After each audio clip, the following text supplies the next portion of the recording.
Hello, this is Santiago Jimenez. I'm doing a Mark Twain poem called O Lord Our Father.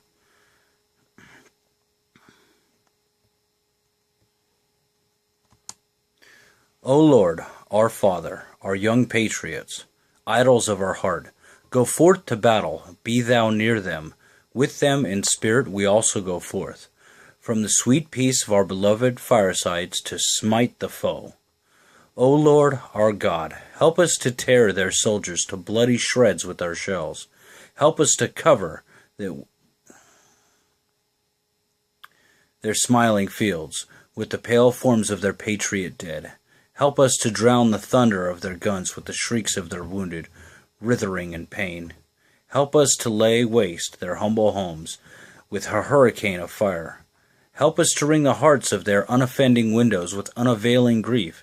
Help us to turn them out roofless with their little children to wander, unfriended, to the waste of their desolate land.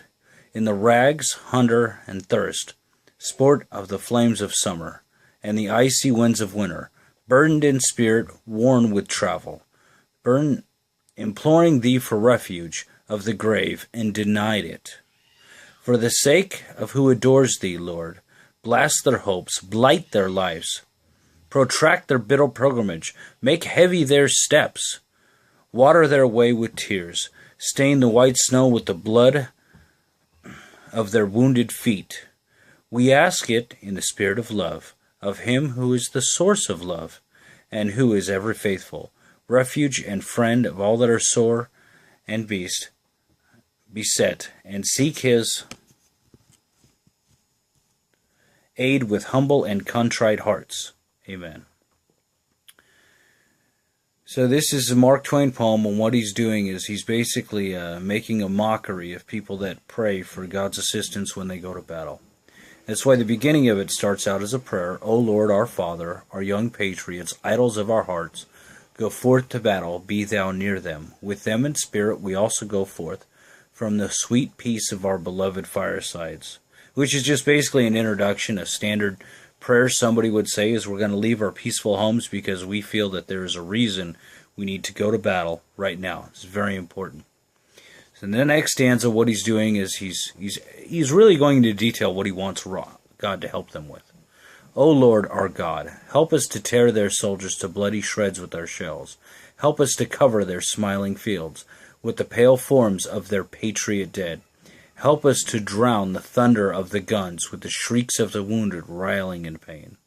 So here he starts to get a little bit of graphic, saying, he wants the sound of the guns to be drowned out because they're hurting the enemy so badly. And the next one, he gets really aggressive and talks about some of the realities of war. And, basically what he's doing is he's making fun. He's poking fun at the fact that this all-knowing, all-level God, he's asking them to take these other people and tear them to shreds. And he's actually in detail explaining what he means by that. Help us to lay waste their humble homes with a hurricane of fire. Help us to wring the hearts of their unoffending widows with unavailing grief. He's saying grief that doesn't end for people that have done nothing wrong.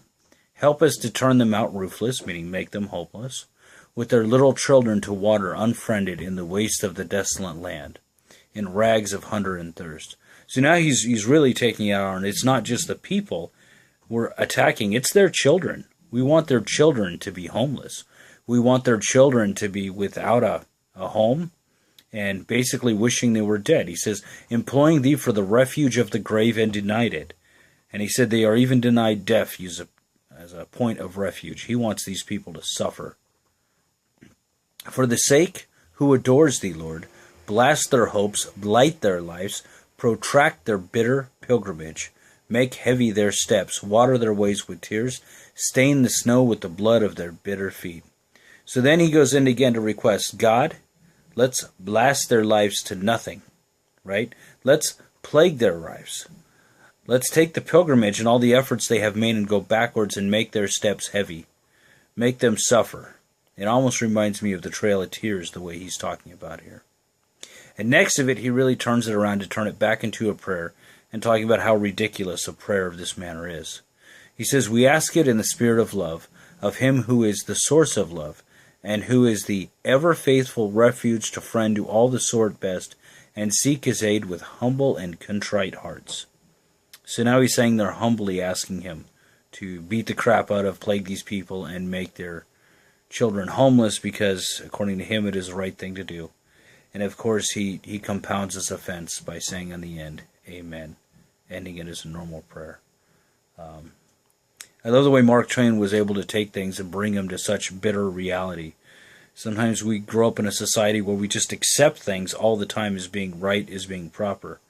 And I really like contrarians like Mark Twain, who can do this. George Carlin was another one who could, just take things and show us the truth, the reality of what we're actually doing, and make us really think about what's going on out there. Anyway, appreciate it for taking the time to watch the video. Thank you.